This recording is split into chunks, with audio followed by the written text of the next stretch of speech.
Locked into the best Sooner recruiting and football news with Parker Thune and Grayson Singleton. You better lock it up. No, you lock it up. You lock it up. Lock it up. Hit the guys up on the Riverwind Casino call-in line at 405-329-9000. Or text the show on the Knippelmeyer Chevrolet text line at 405-651-3439. Do it! Just do it! Now, with Locked In, here's Parker Thune and Grayson Singleton. Here we are on a Wednesday. It is Locked In here on the Ref, the home of Sooner fans.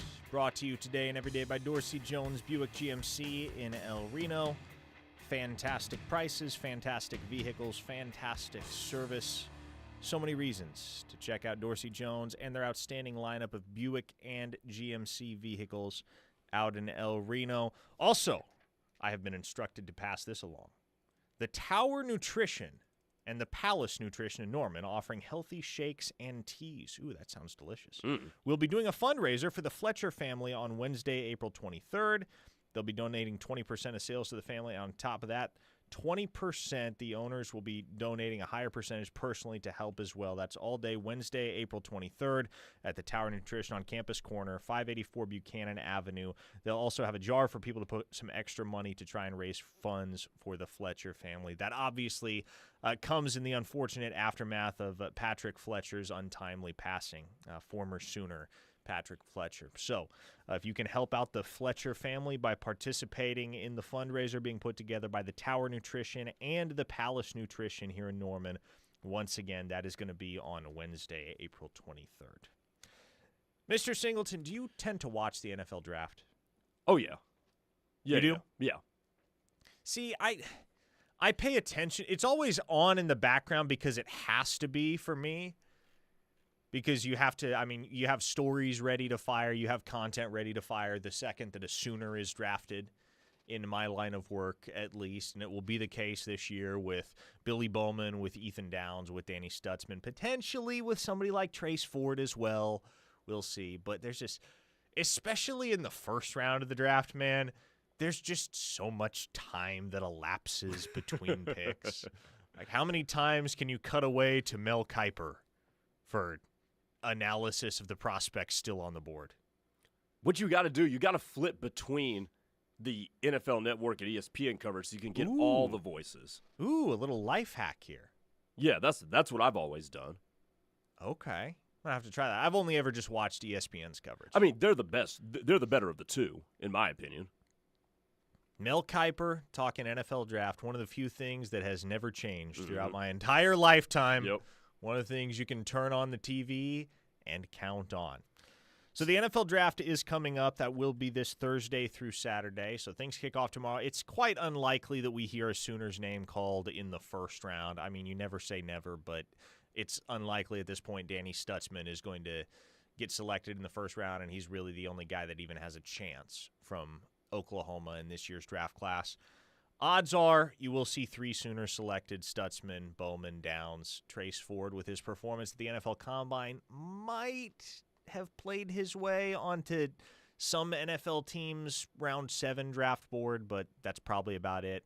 Very realistic chance those are the only three, Stutzman, Bowman, Downs, that we see come off the board this week in the NFL draft. So less of an event, at least pertinent to Oklahoma, as it has been in many recent years. We'll have coverage of it, though, here on the Ref, obviously. Be eager to see where Stutzman, Bowman, and Downs all find their future homes at the NFL level. But Grayson, as we turn our attention to the current roster at the University of Oklahoma and the holes that are yet to be filled therein, Oklahoma threw its hat in the ring last night for another portal wide receiver. It's been a case of the Michael Scott snip, snap, snip, snap, snip, snap for the last few days. Well done. With their portal pursuit of a wide receiver, because they made a run at Xavier Lloyd. Turns out, he wants more money than we're willing to pay. We're going to back out. And they just kind of laid low for a couple days. Then they offered Keelan Marion, the BYU transfer, electric returner. Turns out he's going to be a little bit more expensive than we would like. We're going to back out of that one as well. They lay low for a couple more days. And then last night, McNeese transfer Jermichael Carter announces an Oklahoma offer via social media. 6'4", 192 pounds, from Kentwood, Louisiana. 537 receiving yards and 3 touchdowns this past year for the Cowboys of McNeese. What do you think about his? What do you think about his overall potential? Should he wind up in an Oklahoma uniform, Grayson? After doing a little bit of background research here, I mean, he fits the prototype that Jim Nagy and his dudes like. He's big, 6'4", 195 pounds. So that's the first thing that stands out. Second thing that stands out, he's not going to drop the ball. He's got very solid hands in that regard. By the way, on the YouTube chat, Robert says the NFL Draft is the best reality show of all time. Maybe. I don't know if he can create consistent separation against SEC defensive backs just based on what I was able to dig up on him.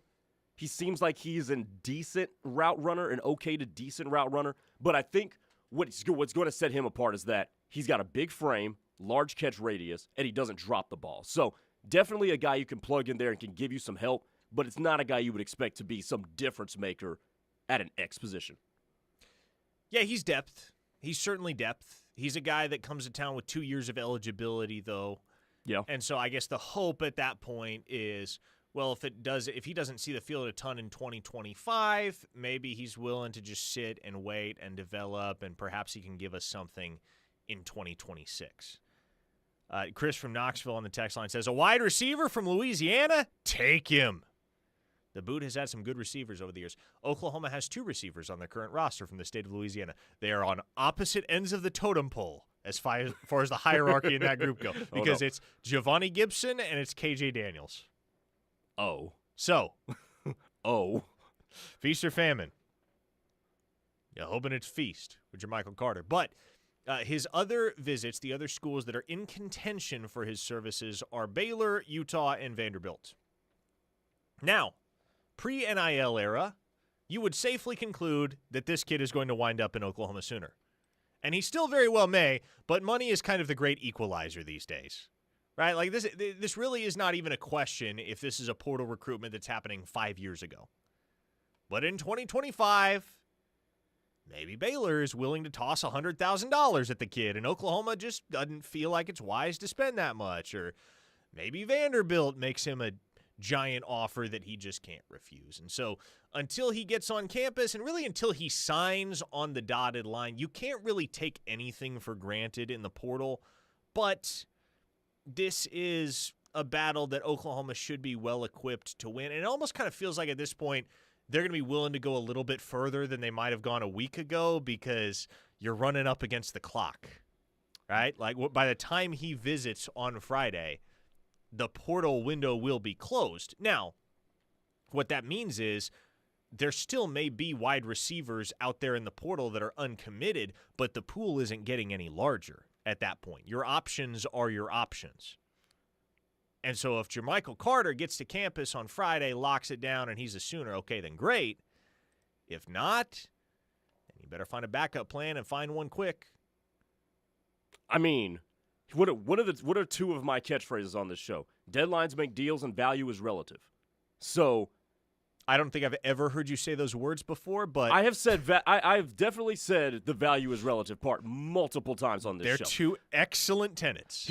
Excellent tenets. And here's the thing about this too, and they go hand in hand here with what exactly you just laid out. The clock is running out, which is going to up the value of this guy for Oklahoma, which in turn means they will probably be willing to pay a larger sum of money. Now, here's the thing that can make this whole thing complicated is, what if his value to Baylor is higher than his value is going to be to Oklahoma, which means Baylor is going to shell out more money for them, because value is relative to 2 different teams. So this is going to be a little bit of an interesting one, because the thing with Keelan Marion is that his price tag was going to go up because of all the names that were offering him. I mean, Alabama's in the mix, or has offered Keelan Marion. So you know he's not going to come at the cheap once those names get involved in the run for his services. But This is just going to be a value play here. There's two things that's going to work here. It's going to be a value play, and that's going to determine which schools offer him X amount of dollars. And then the other thing is, which one is he just going to like? I think that's good. That's what it's going to come down to with this kid here from McNeese State.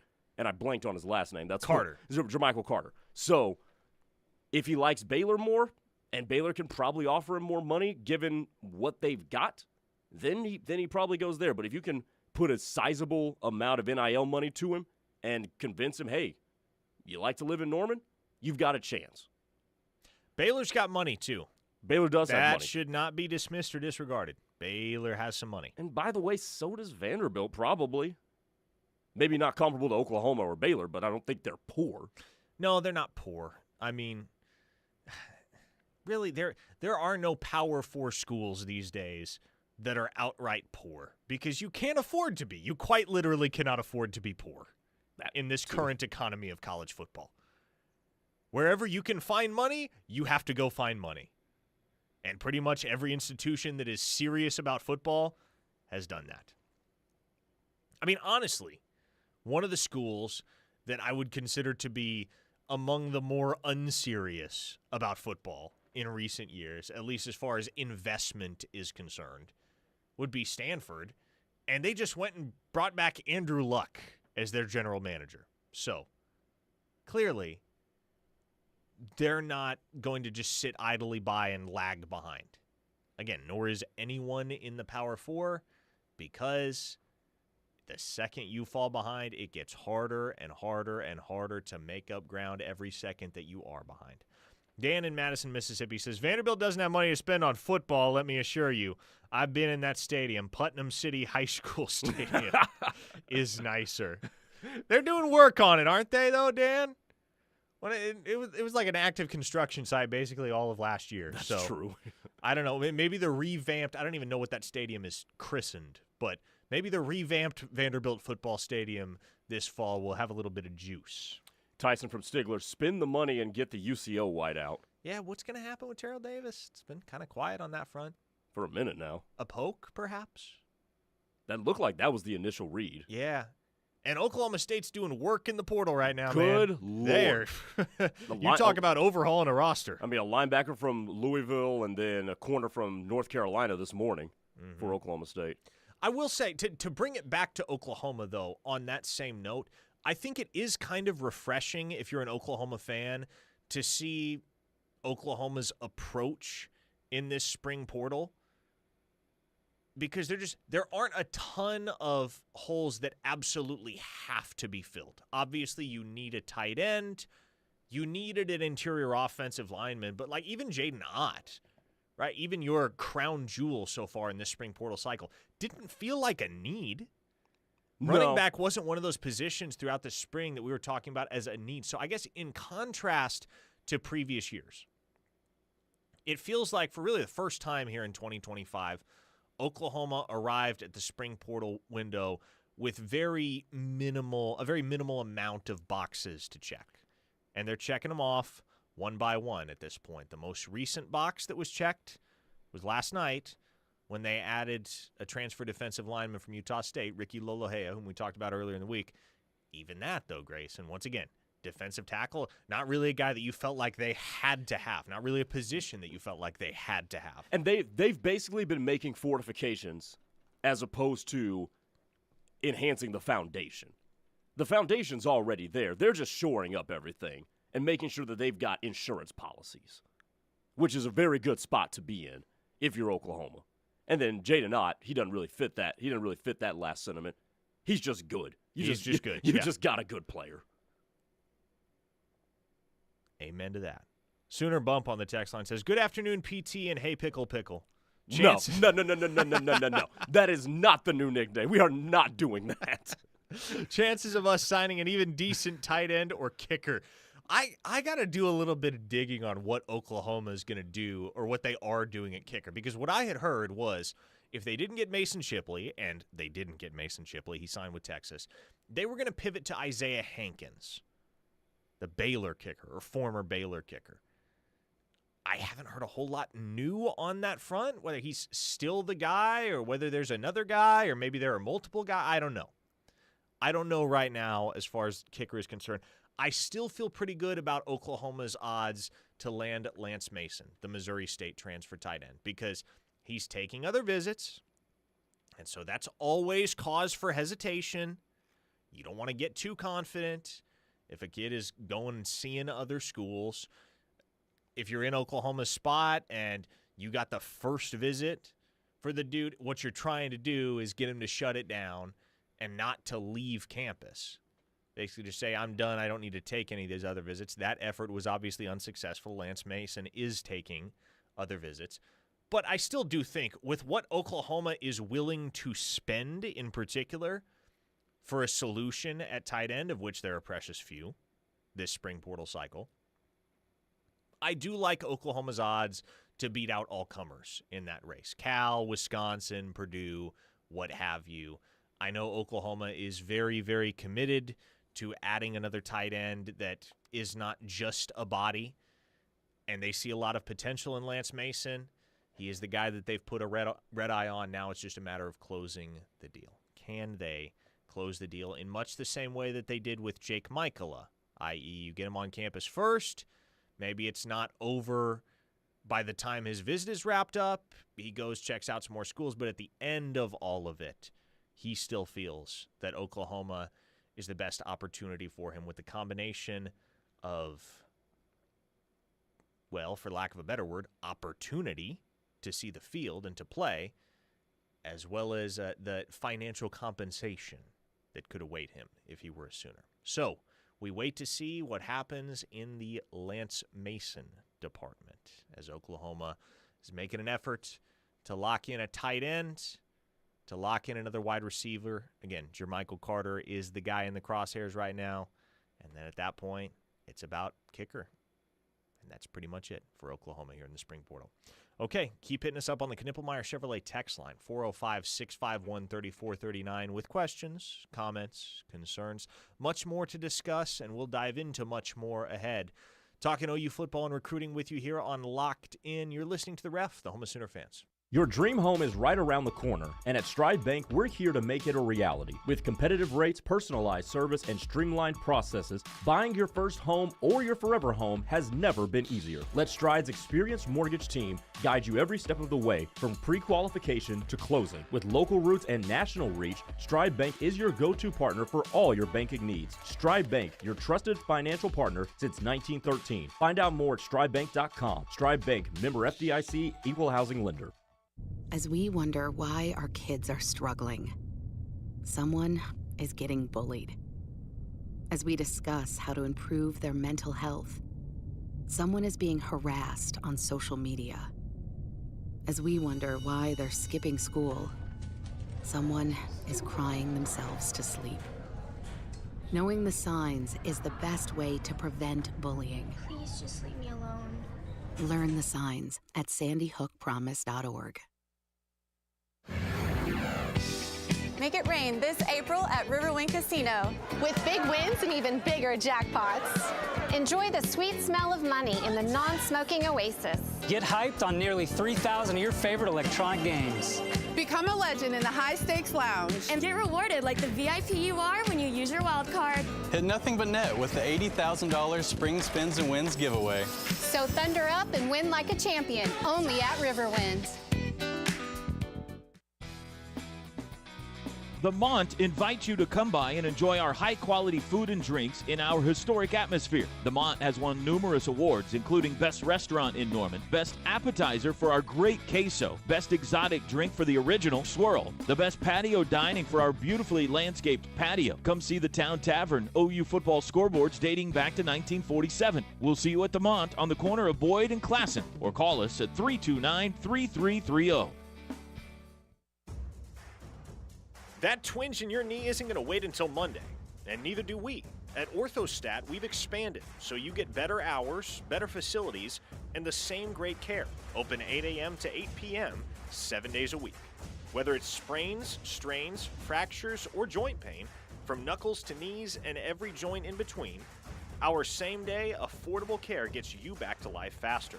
Visit ouchorthostat.com to learn more. Hi Norman, it's DJ Newsom with Alliance Bank, your community-driven, friendly neighborhood bank. Whether you're a budding entrepreneur, lead a nonprofit organization, or just someone seeking a better banking experience, we've got you covered. From business to personal banking, we tailor our services to suit everyone's needs. We believe in making banking easy and enjoyable. Visit our Norman location or call us today at 405-286-5750. Alliance Bank, banking tailored to your needs. Member FDIC. Exciting news for car buyers in Norman and surrounding areas. Sooner Kia of Norman is under new management with new construction coming soon. At Sooner Kia, they believe that every customer deserves excellent service and expert knowledge about their incredible Kia models. Whether you're interested in the sleek K5, the versatile Sportage, or the eco-friendly EV9 or EV6, they've got you covered. Join the Sooner Kia family today and discover how they're making car buying in Norman and OKC easier and more enjoyable than ever. Visit SoonerKia.com, where great deals and exceptional service meet. It doesn't seem possible, but we're celebrating our 50th anniversary at Markham's Nursery this spring. Back in 1975, our family started our business down on the farm in Washington, Oklahoma. A lot of things have changed since then, but the honest and appreciative way Bill and Shree serve their customers hasn't changed a bit. Seasoned gardener or just getting started, we can help make your landscape or garden a success. Come celebrate our 50th with the folks who know how to grow in Oklahoma, Markham's Nursery. Markham's Nursery, just add the sun.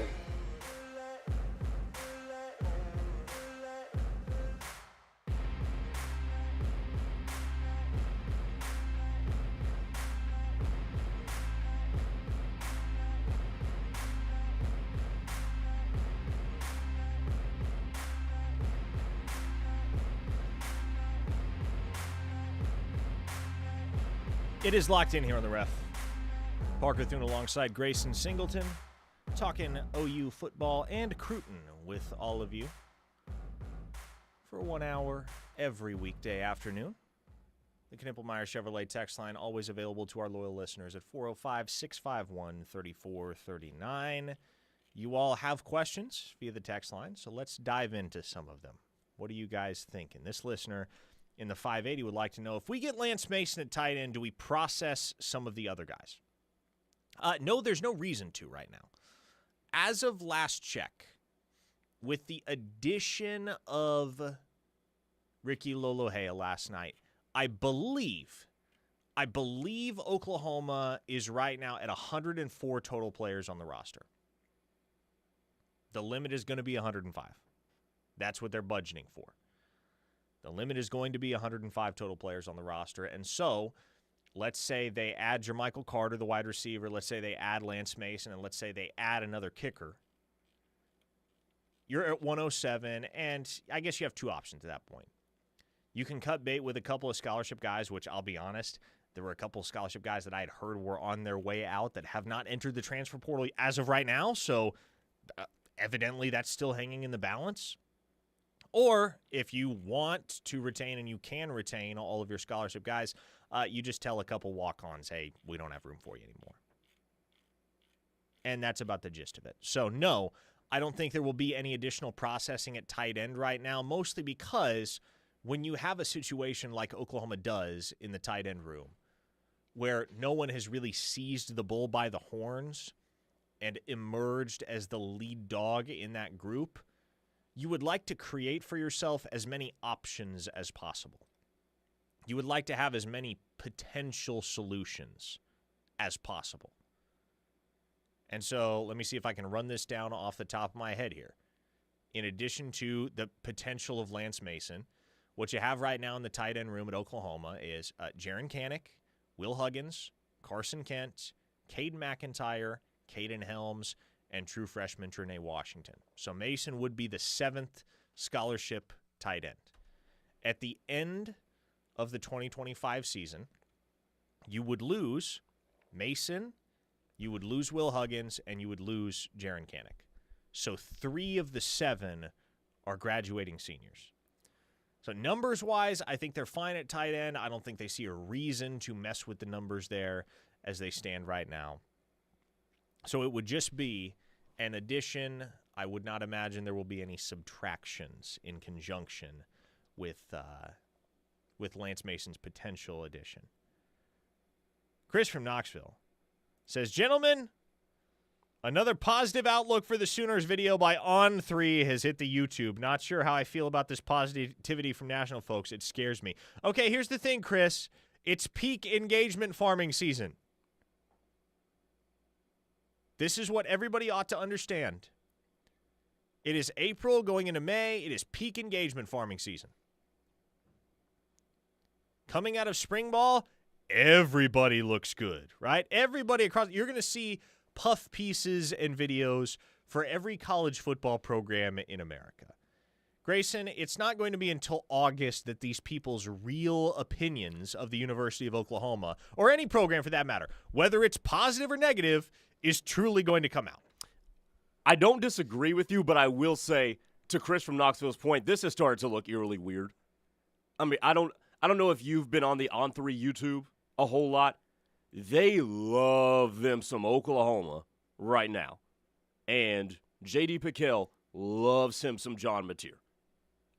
Chris, I'm with you. I see this as well. Now, you are correct. It is engagement baiting season. But I don't feel like it's engagement baiting when it comes to them. I think the people at On3 and J.D. Pickell as well love them some Oklahoma. They really, really do. Now, I will just point this out. J.D. Pickell is a good buddy of mine. I have known him for years and years. But if you go back to some of the things that he was saying about Oklahoma post-spring last year, they were quite positive. He was talking up Jackson Arnold. He was talking up Deion Burks. He was talking up a lot of those guys that were expected to be key pieces for Oklahoma come the 2024 season. And then August rolled around, and he dropped his record prediction video, and he had Oklahoma at 6-6 on the year. Bingo, that's right. He hit the nail on the head. That's right. Credit to him. Like, again, obviously all of those things that were being put out there in the ether in the spring were not commensurate with his actual expectations for the team.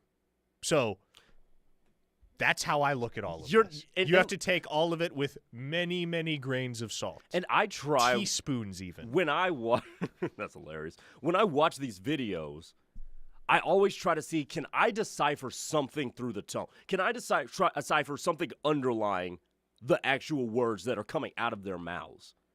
And I sense genuinity with this. I just sense that they feel like Oklahoma is going to win 9-10 games this year. Do I agree with them? No, not right now. I don't think that's going to happen. But I do think they have done if I'm Boo Boo the Fool here, they have done a very good job in making me that way. Because they have sold me that they believe Oklahoma is going to be really good. Chris from Knoxville adds on the text line. They've put 2 to 3 videos a week for the last 2 months about OU. Exactly. Like Grayson said, it's weird. That's because, let me give you guys your props. You're a great fan base. You're a fan base that cares a lot about your team. And when you have a fan base that cares a lot about their team, how do you drive interaction and engagement and a subscriber base? Well, you give those people what they want to hear. I'm not saying it's all that. I'm not saying they're putting all of this out there just to drop another 6-6 prediction on you come August. But is it probably a little inflated because they know how diehard all of you are? Absolutely. Glenn from Nashville asks, random question. What can you tell us about Jacob Henry? Did he participate in spring practice? I ask because Kelly Gregg was also a wrestler and nose guard for OU and surprised a lot of people with how good he was at OU and obviously had a nice long career in the NFL. Any hopes that Jacob Henry can come anywhere close to what Kelly Gregg was able to do at OU? Glenn, I would not have that expectation, mostly because there is genuinely, literally only one Kelly Gregg. Find me another guy that played that long in the NFL at that position at 5'11". It doesn't happen. Kelly Gregg is one of one. And Jacob Henry, look, he walked on, I think most are aware, he's Mark Henry, the great Mark Henry's son, came to Oklahoma on a wrestling scholarship, decided this spring to walk onto the football team.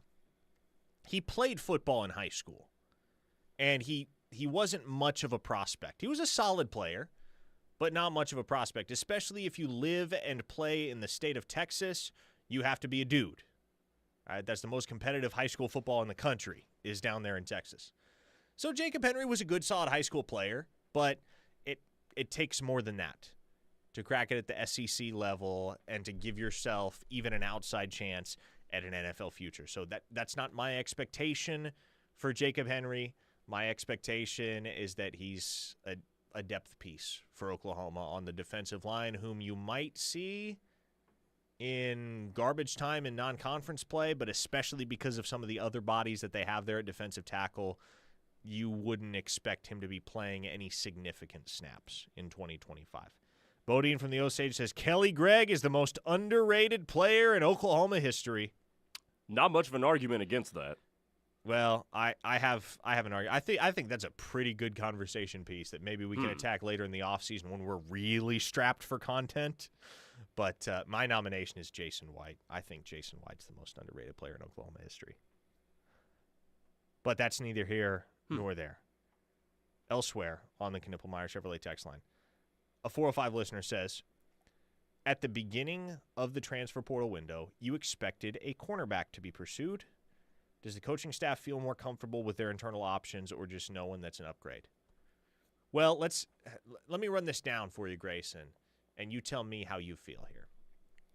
In that cornerback room, you have the three guys with experience in an Oklahoma uniform that have played and in some cases played at a really high level. You have Gentry Williams, you have Eli Bowen, you have Jacoby Johnson. You also have Kendall Dolby. Now, I know that gets forgotten because he's considered justifiably a cheetah, the cheetah even. But he came to Oklahoma as a defensive back.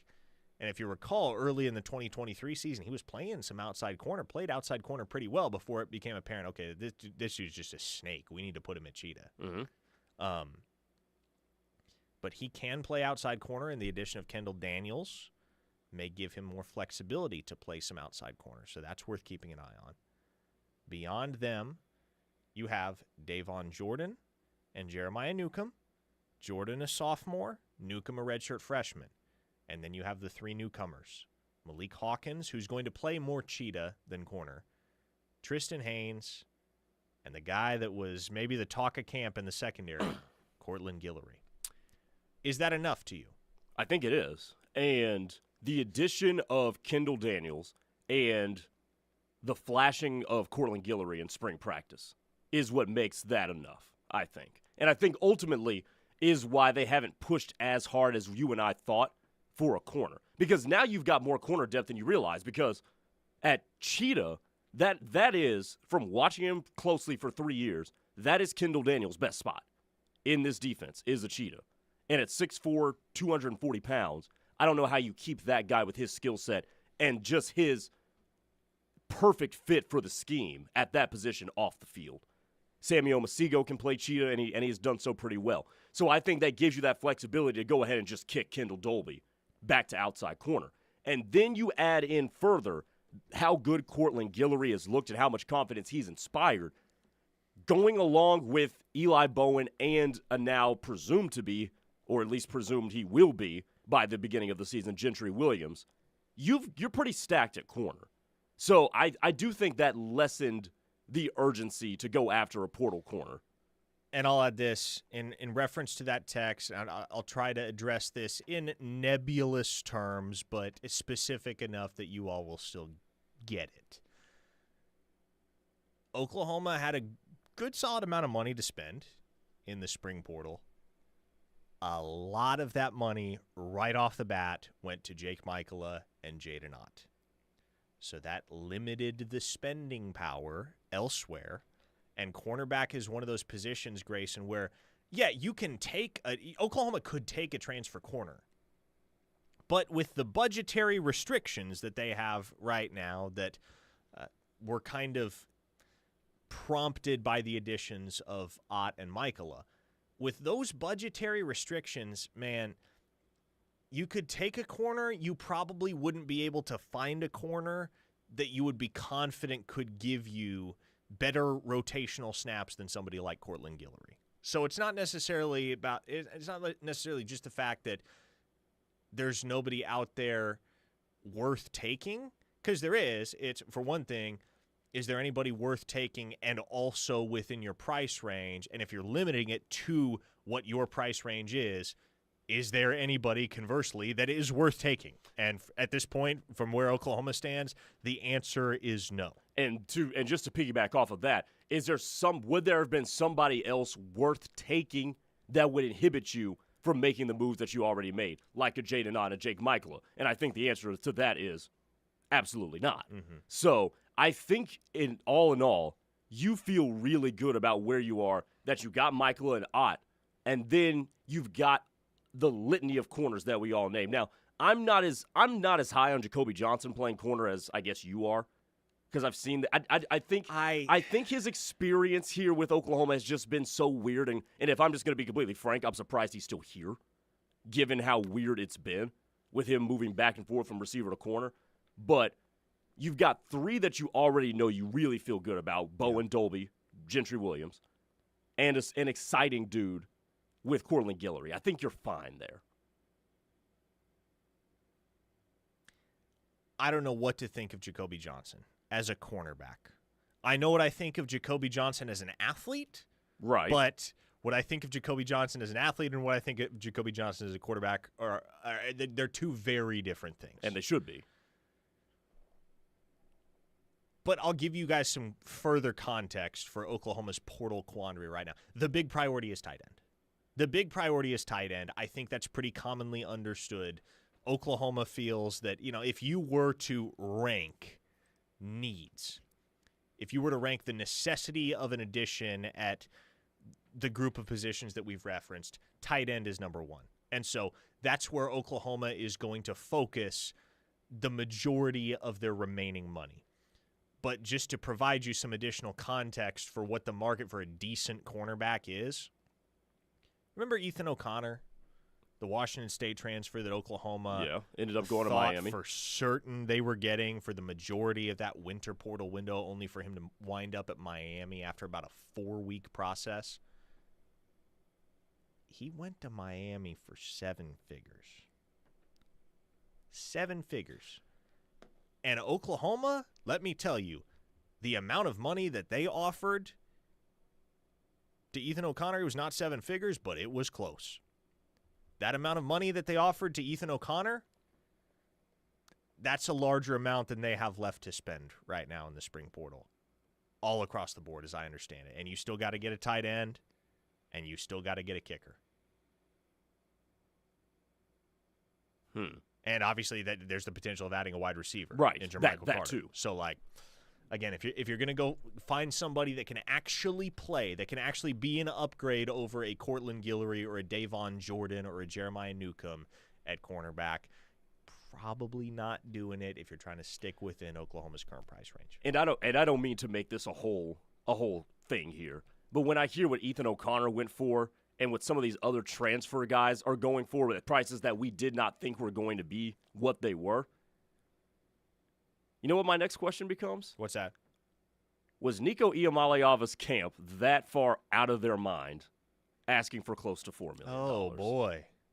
We can talk about that on the other side of the break because the Hogs are going to war with the Iamalya family. More on that on the other side. Keep firing away on the Knippelmeyer Chevrolet text line. 405-651-3439. You're listening to The Ref, the home of Sooner fans. This is Deion Burks, and you're listening to The Ref, the home of Sooner fans.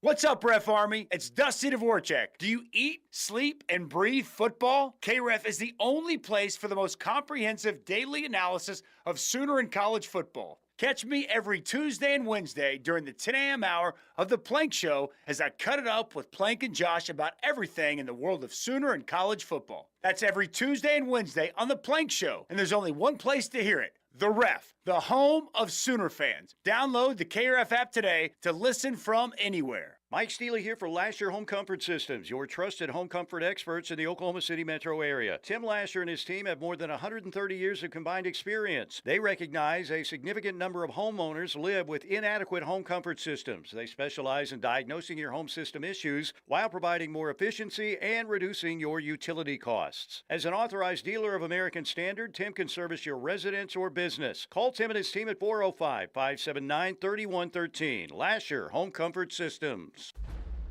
Insurance companies aren't in the business of saving you money, they're in the business of taking your money. Hi, this is Will Gosney with Yamalya Gosney Attorneys at Law.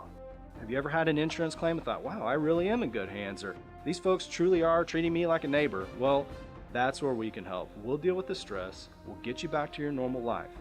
So save our number in your phone, and if you're ever hurt in a wreck, call or text us at 405-800-8080. It's 405-800-8080. I'm State Farm Agent Julia Chu, and you already know our office is a place to turn for your insurance and financial needs. Now that place has changed to 701 Wall Street. While the location may have changed, the commitment of our team is as strong as ever. So whether you already know us or want the one-of-a-kind service offered by the Julia Chu Agency, call us at 329-3311 or come visit at our new location, 701 Wall Street, right on the corner of Boardwalk and Wall Street in Norman. At Confidence Ford of Norman, we believe in living up to our name. Our commitment to confidence is in everything we do. Whether you're searching for the perfect vehicle from our extensive selection of new Ford models or pre-owned cars, our dedicated team will help you every step of the way. Because with us, you're family. We're conveniently located at 825 North Interstate Drive. Confidence Ford of Norman, a Cavender Auto family dealership where confidence is Cavender. Are you, your family, or company looking for a locally owned and trusted management group? Carlsbad Management Group is an owner, developer, and manager of high-quality apartment communities in Oklahoma. They are a locally owned and operated management company for apartments and self-storage units. They are committed to providing exceptional apartment homes, customer service, and increasing the value of multi-family communities under our management. If you would like a free management quote today, call Carlsbad Management at 405-701-1411 and be part of the Carlsbad family. Did the recent storms damage your home and roof? Call All American Roofing today. All American Roofing has been repairing and replacing roofs for over 40 years and is a second-generation locally owned roofing company. They are also a Google guaranteed contractor and offer free inspections. Our roofers are GAF Master Elite contractors with a BBB A+ rating. Call All American Roofing today at 405-787-0400. All American Roofing, the best roofing company in Oklahoma. 405-787-0400. Oklahoma DRS helps job seekers with disabilities become taxpayers. Their whole thing is to help people with disabilities go back to work. They knew that I would be successful if I did not give up. They have given me the power and confidence to face any challenge. I'm just glad that, DRS was there. Empower yourself. Talk to DRS Vocational Rehabilitation or Services for the Blind today. OKDRS.gov. 800-487-4042.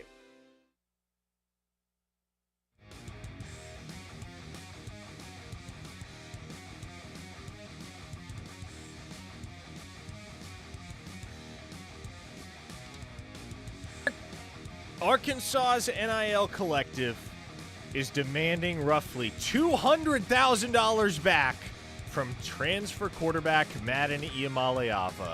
Pete Nakos reports for On 3. You know that Oklahoma versus the world t-shirt? We need a version of it that says Yamalya's versus the world. Because everybody, it feels like, is willing to go to war at this point with the Yamalyas over what has transpired over the last 2+ weeks. The latest episode in the soap opera, I suppose, was earlier this week. Madden Yamalya, Nico's younger brother. Backdrop here, if you weren't already aware, Madden Yamalya was committed to UCLA for the entirety of his senior year of high school up until signing day when he flipped to Arkansas, a program that he had never even visited. So we can all put 2 and 2 together as to why he would have flipped from UCLA to Arkansas.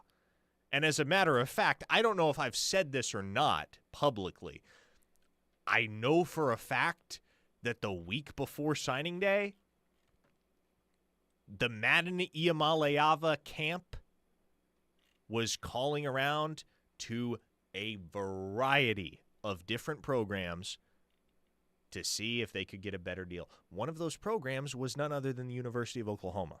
Oh, really? Needless to say, Brent Venables and company were not down for it, and they just went and took Jet New instead. Which you want to talk about a dramatic kid. Jet New is the polar opposite of that.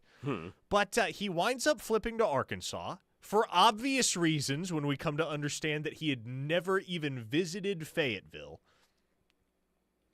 only to get in the transfer portal and go right back to UCLA 4 months later to reunite with his older brother and be the heir apparent in the quarterback room at the University of California at Los Angeles. Now,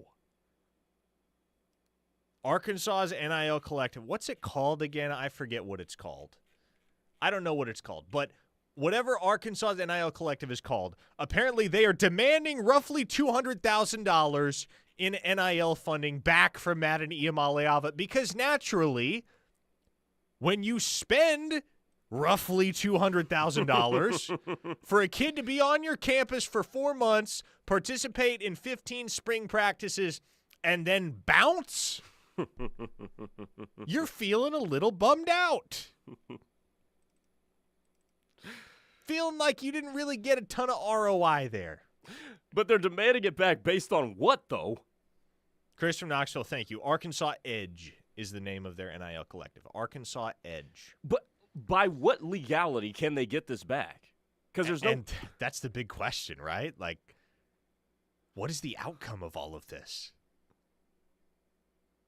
Look, the outcome to all this is that the Yamalyavas are pioneers. They have pioneered us on a faster track to contracts. Because this family has commitment issues. That's what they have shown. I wouldn't call them commitment issues. Look, I'm not going to no. The real word you want to use is mercenaries. That's the real word you want. Correct. That is the word. That's the now for Madden. I think that could apply. Nico, that remains to be seen with Nico. Oh, it's not Nico, and it's not Madden either. It's the people that are actually pulling the strings. Which the Madden thing is so wild because at some point do you put your foot down and say, "Hey, look, I just want to be somewhere."